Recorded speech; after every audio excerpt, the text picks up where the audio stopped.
ምንም ኖረኝ መስልሻል? እና አንተ ነኝ እንዴት እንኳን እንድራራልሽ የሚያደርገኝ ምንም ምክንያት አላገኘው። እርጉዝ እኮ ነኝ ባንቴሮ፣ ብቻዬን አይደለም። ሌላ ንጹህ ነፍስ በወዴ ተሸክሜያለሁ። የምታጭውና የሚደርስብሽ ነገር ብታውቂ ሞት ምን ያህል ቀላል እንደሆነ ታውቂ ነበር። አብተሽ ታወሪያለሽ እንዴ? ዝም በይ። ይኸውልህ ዴቭ፣ በጭራሽ አንተ እንደምታስበው አይደለም። ሁሉንም ነገር አስረዳለሁ ዴቭ። እያስመሰልክ ነበር? መቆም ትችላለህ ማለት ነው? እስከ ዛሬ ላይ ድራማ ስትሰሩብኝ ነበር ማለት ነው? ዘመድሽ ያልሆነ ጎረምሳ እቤት ያምጥተሽ በገዛ ቤቴ ስሜን አትጥሪ። አንቺ ቀጣፊ! ምንም እኮ ያሾክ ነገር የለም። ይሄ ውሸትና የለየለት ቅጥፈት ካልተባለ ቆይ ላንቺ ውሸት ምንድን ነው? በእናቴ እምልልሃለሁ ውሸቴን አይደለም። የዋህነቴን ልክ እንደ ሞኝና እንደ ጅል ቆጥረሽ ማገጥሽብኝ አይደል? በገዛ ቤቴ ትዳራችን እኮ በቅቶሽ ከሆነ ልክ እንደ ተማረ ሰው ተነጋግረን መለያየት እንችላለን። ግን እንዴት ብትንቂ ነው በገዛ ቤቴ ምን ያህል ሴተኛ ብትሆን ደግመሽ እጅሽን ለማንሳት ብትሞክሪ አይነት የምን ታምር ነው? ቆይ እኔ አላም ታምር አይደለም፣ ጠላቶችን እንድቀጣ የተሰጠኝ እድል ነው። ዛሬም ስለ ጠላቶች ወንድሜ ምን ማድረግ እንችላለን? እስከሞልበት ጊዜ ጠብቀኝና ልክ ያ ሰዓት ሲደርስ ከቤት የሚገባኝ ተቀብዬ መውጣት ወይም ደግሞ እሱን እስከነጭራሹ ማስወጣት እችላለሁ። ሀሳብሽ መጥፎ አልነበረም፣ ግን ዴቭ ባንቴሮና ሮዛ እህትና ወንድም እንዳልሆኑ ወይም ደግሞ የክስት ልጆች እንዳልሆኑ አወቀ። ትንሿ ሙሽራ ሉሊትም ከዴቭ ቤት ከወጣች በኋላ አስፋልት ለአስፋልት ስትንከራተትና ስታወጣ ስታወርድ አማካሪ ዘመድ አታ ወደ ቤተሰቦቿም ለመመለስ የማትችልበት አጋጣሚ የማትፈልገው ሽማግሌ በግድ ካላገባች ብሎ እሷንም ቤተሰቦቿንም ሰላም የሚነሳ ስላለ መመለስ አልቻለችም እና እዚህ ጋር ሳትወድ በግዷ ሳትፈልግ ሰው ቤት ተቀጥራ መስራትን ምርጫው አደረገች። የሉሊት እናትም ዴቭን ደውለው ይቅርታ ጠየቁ። ሰላም ጤና ይስጥልኝ ውድና የተከበራችሁ በመላው ዓለም ያላችሁ ኢትዮጵያውያን ናችሁ። እግዚአብሔር ይመስገን ደህና ነኝ። ባሏ ሙሽራ ይዞባት የመጣው ሚስት ወይም ደግሞ ትንሿ ሙሽራ ክፍል 30 አብረን እናያለን። የባለፈው ክፍል ባንቴሮ ሮዛን እገልሻለሁ በማለት ጉሮሮዋን እንዳነቃት ነበር ቪዲዮ ያለቀው። ቀጣዩ ክፍል ባንቴሮ አንገቷን በሚያውቃት ሰዓት ተው እኔ አንድ አይደለሁም ብቻዬን አይደለሁም እባክህ እርጉዝ ነኝ ወደ ያለውን ጽንስ ሳስብለት ትላለች ሮዛ። ባንቴሮም ወደዚህ ዓለም የሚመጣው ልጅ አንቺን እማዬ ብሎ ሊጠራሽ አይገባም። ጉሮሮዋን አንቆ ሴት ሊያደርጋት ሲል ዴቭ የሉሊት እናት ደውለው ይቅርታ አድርግልኝ ልጄን በማታውቀው ነገር ነው አንተንም በማታውቀው ነገር አላስፈላጊ ነገር የተናገርኩህ እያሉ ይቅርታ በሚጠይቁ ሰዓት እና ማነው የነገረውት በሚላቸው ሰዓት ባለቤትህ ሮዛ ብለው ነግረው ስለነበረ ተበሳጭቶ ወደ ቤት ሩጦ ሲገባ ባንቴሮና ሮዛ አንገቷን እንዳነቃትና ሴት ሊያደርጋት ሲል ደረሰላት። ዴቭም እያስመሰልክ ነበር እንዴ? ለካ መቆም ትችላለህ። ልክ ስትቆም ውለታዬን የምትመልስልኝ ሚስቴን በማነቅ ነው። ባንቴሮም ዴቭ አንተ የማታውቀው ነገር አለ ሁሉንም ላስረዳህ ይላል። ዴቭ ግን በፍጹም ሊሰማውም ሊረዳውም አልፈለገም። የማትፈልገው ነገር እዚህ ቤት ከመፈጠሩ በፊት ከዚህ ውጣልኝ ይላል ዴቭ። እኔና ልጅህን ነጥቆህ ነበር ትላለች ሮዛ። አሁን በኩል የሰማው ነገር ስላበሳጨው ዴቭ አፍሽን ዝጊ እባክሽ እና አንቺ የምንነጋገረው ነገር አለ አንተ ከዚህ ውጣልኝ ይላል ዴቭ። ዴቭ በተደጋጋሚ ውጣ ይላል ባንቴሮን። ባንቴሮም አልወጣም። ለዚህ ተንኮለኛ ሴረኛ የምነግርህ ነገር አለኝ እኔና ሮዛ ዋሽተንሃል ይላል ባንቴሮ።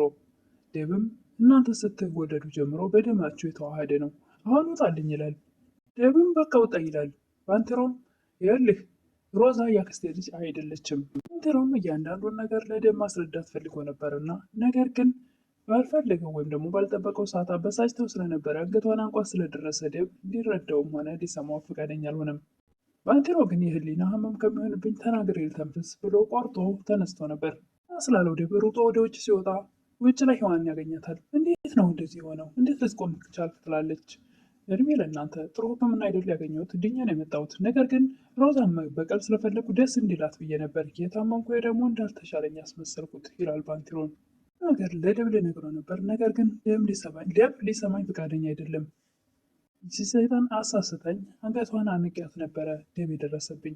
ዴቭም ባንቴሮ ወደ ውጭ ከወጣ በኋላ የምጠይቅሽን እያንዳንዱ ሳትደብቂ ንገሪኝ። ባንቴሮ የተናገረው እውነት ነው ይላል ዴቭ። አዎ ትላለች ሮዛ። እስቲ ልጅ አይደለም ማለቴ ምንም የስጋ ዝምድና የለንም። እስከዛሬ እኔ ላይ ድራማ ሲሰሩብኝ ነበር ማለት ነው። ዘመድሽ ያልሆነ ጎረምሳ አቤት ገዛ ቤት ያምጥሽ። ምንም እኮ አልዋሸም ትላለች ሮዛ። ለአንቺ ውሸት ምን አይነት ይሆን ይላል ዴቭ። ምንም አልዋሸሁም በእናቴ እምልልሃለሁ ትላለች ደጋግማ። ማንነቴን ተጠቅመሽ በገዛ ቤቴ ማገጥሽብኝ አይደል ይላል ዴቭ። እሷም በጥፊ ትመታዋለች። እሱ ግን መልሶ እጁን አንስቶ ሊመታት አልፈለገም። ድጋሜ እጅሽን ብታነሺ ግን እኔ ማጠፋልሽ ይላል ዴቭ። ምሳ በዛሁ እሺ፣ መጀመሪያም እኮ ወንድሜ አይደለም የስጋ ዘመድ ያልኩ እንጂ ወንድሜ አይደለም አላልኩም። ይህኛው ምን አይነት ውሸት ነው ይላል ዴቭ። አንተ ወንድምሽ ነው ካልካው ወንድሜ ነው። እናቱ ስትሞት ለእናቴ እንደ ልጅ አድርጋ እንድታሳድገው ሰታት ነው የሞተችው። ሌላኛው ውሸት የሮዛ ይሄ ነው። ደግሞ ከኔ ለይታ አላሳደገችውም፣ ልክ እንደኔ አድርጋ አሳደገችው ትላለች ሮዛ። ሮዛ እናቷ ጋር ደውላ ያን አውሬ ተነስቷል ትላለች። የምን አውሬ ነው ትላለች እናትየዋ። ባንቴሮ ተነስቷል እማዬ። እኮ ባንቴሮ ቆሞ መሄድ ቻለ ነው የምትይው ትላለች እናቷም። አዎ እማዬ ባንቴሮ ተነስቷል። አሁን በጥፍሮቹ እየወጫጨረኝ ነው፣ ቀስ ብሎ ደግሞ ይበላኛል። እማዬ አብቅቶልኛል። ከወለደ ባልተናገረም አይደል ይላሉ እናት። እየነገረው ነበር አሁን እህትና ወንድም እንዳልሆነን፣ ግን ውሻ ብሎ አባረረው። ሊሰማው ፈቃደኛ አይደለም። ነገር ግን እንደዛ ባይለው ኖሮ አልጎዳኝ ነበር። እና ዳዊት ተብዬውስ ምን አለ ይላሉ እናት። የአንቺ ያደራ ልጅ እንደሆነ ነግሬዋለሁ፣ ነገር ግን ዝቶብኝ ነው የወጣው። የማደጎ ልጅ እንደሆነ ማሳመን ነው ለዴቭ ትላለች እናት። ድሮ እኮ በቀላል እጁን አጣጥፎ ቁጭ የሚል ሰው አይደለም ትላለች ሮዛ። ደግሞ ሚስት የነበረች ብሎ ይነግረዋል። ዝም እንዲህ እናደርገዋለን ትላለች እናት። ባንቴሮ እንደ ድሮ አይደለም፣ አሁን ከመቼውም በላይ የሚያደርገውን ያውቃል እናቴ። ዮሐንም ባንቴሮን እዛ ውስጥ ምን እንደተፈጠረ ማወቅ አልቻልኩም ትላለች። ባንቴሮም አንድ ነገር ተፈጥሯል። እሱም ሮዛ የኔ ስሜታዊነት አንድ እድል ሰጥቷታል። ባንቴሮ አንድ ወዳጁ ጋር ደውሎ እባክህ እህቴ ጠፍታብኛለች፣ ስልኳን እልክልህና ሁኑኑ እንደምንም ብለህ ሎኬሽኑን ፈልገህ አግኝና ወደ እኔ ላክልኝ። ለዮሐን ታውቂ ነበር እንዴ ባንቴሮ ሙሉ በሙሉ ጤነኛ እንደሆነ? እንግዳ ነገር ነው ሆነብኝ። ለነገሩ ዶክተሮቹ ነግረው ነበረ፣ ሲንቀሳቀስም አላየሁትም። እኛ ስንወጣ ጠብቆ እሱ ስለተሻለው ሮዛ ሊገላት ነበር ይላል ዴቭ። ለምን ትላለች ዮሐን ምንም እንዳላወቀ። ነገር ግን ባንቴሮ ነግሯታል። በቀለኛ ስለሆነ ነዋ ትላለች ዮሐን። ሮዛ ነበረች አደጋውን ያደረሰችበት መስለኝም ትላለች ዮሐን። እና በአይኔ እኮ ነው ያየሁት ይላል። አይ ማየት ብቻ እኮ አይደለም፣ የአክስቷ ልጅ አይደለም የእናቷ ያደራ ልጅ ነው ይላል ዴቭ። ሮዛ ናት ይህን ነገር የነገረችህ ትላለች ዮሐን። ይልቁንስ ባንቴሮን አግኝተህ ልታወራው ይገባል ትላለች ዮሐን። ንገረኝ ካልሽኝ እሱን ድጋሚ ማየት አልፈልግም፣ ከእሱ ምንም ነገር መስማት አልፈልግም ይላል ዴቭ። እውነትን ለማወቅ እኮ የግድ ከዛም በላይ መሆን አለብህ። ዳትም ተዋሸኛለች፣ አሁንስ ውሸቱ ሰልችቶኛል ይላል ዴቭ። አይዞህ ግራ እንደተጋባህ አትቀርም እሺ፣ እውነትና ንጋት እያደር ይጠራል ትላለች ሔዋን። ዴቭም አሁን እየነጋ ሳይሆን አይቀርም። ባንቴሮም የትንሿ ሙሽራ ሉሊት ከቤት ወጥታ ጠፍታ በመቅረቷ አስጨንቆት ነበርና ለሰውየው በላከለት አድራሻ ሎኬሽኑን ልኮለት ይደውላታል። ሲደውልላትም ሲያናግራት ፊት ለፊት ማዶ ለማዶ እየተያዩ ነበርና እኔ እኮ ከዛ ቤት ያልሆነ ነገር ስለተፈጠረ ከዛ ቤት ወጥቻለሁ ትላለች። እኔም እኮ ወጥቻለሁ ይላል ባንቴሮ። እኮ ከዛ ቤት ወጥቻለሁ ይላል ባንቴሮ። ማለት እና አሁን የት ነህ ትላለች። እስኪ ዙሪ ሲል ዞር ስትል ፊት ለፊቱ አቁሟል። ሉሊትም ባንቴሮን ስታየው ቁሞ የምን ታምር ነው ትላለች። ታምር ሳይሆን ጥላቶችን እንዲቀጣ የተሰጠኝ እድል ነው። አረም ስለ ጥላቶች ነው እንደ የምታስበው ትላለች ሉሊት። ቆይ አሁን አንድ ነገር ጠይቀሻለሁ፣ አይኔን እያየሽ መልሽልኝ ይላል ባንቴሮ። እንደዛ ማድረጉ አስፈለገች ይላል ባንቴሮ። አልገባኝም ትላለች። መልሽልኝ እያልኩሽ ነው፣ እዛ ሶፋ ላይ ተጣብቄ እንዲቀር ነበር እንደምትፈልጊው የምታወራው ባንቴሮ ትላለች ሉሊት። እዚህ ሕክምና እንዳገኘው ለድርጅቱ የጻፍሽ አንቺ አይደለሽ? የተስፋ ተመናምኖ እንዲቀር ነበር ፍላጎትሽ። እንዴት እኔ እንዳትድን እፈልጋለሁ ትላለች ሉሊት። ይረሻለሁ ሉሊት፣ ስድን ቁሜ ሴት የምበቀላቸው ሰዎች እንደነበሩ ከነዛ ውስጥ ደግሞ አንቺ አንዷ ሆነሻል ይላል ባንቴሮን። ልትበቀለኝ ነው እዚህ ድረስ የመጣኸው ብላ ትደነግጣለች ሉሊት። ቴሮ መደንገጧን ስላየ ክትከት ብሎ ይስቅና ስቀልድሽ ነው ይላታል። ክፉ ጊዜያቶች እኮ አንቺ ባትኖሪልኝ ኖሮ አላልፋቸውም ነበረ፣ አመሰግናለሁ ይላታል። ሁሉን ነገር ልረሳ እችላለሁ፣ ግን እንደዛ የደገፉኝን ልጆች አረሳቸውም ይላል። ወይኔ ከእውነት መስሎኝ አስደንግጠኝ ነበር ትላለች ሉሊት። ማስመሰሌን ችሎታ አለኝ አይደል? ወደድሽው ይላል። ለክፉ አይሰጥም ትላለች። ለማንኛውም ቁመህ ስላየሁ በጣም ደስ ብሎኛል ትላለች ሉሊት። በዴቭና በሔዋን ምክንያት ነው አሁን እዚህ ጋር ቁሜ ያየሽኝ ይላል። ምንም ደህና ነው ትላለች ሉሊት። ዴቭ በጣም ተጨንቋል። አንቺ ትገኝበታለች የሚባል ቦታ ሁሉ አልቀረውም። በቃ እኔ መሄድ አለብኝ ትላለች ሉሊት። ቆይ ግን የት ነው ያለሽው ይላል ባንቴሮ። ሰው ቤት ተቀጥሬ እየሰራው ነው ይላል ባንቴሮ። ቤተሰቦቼ ጋር ሄጄ ላሳቅቃቸው አልፈልግም።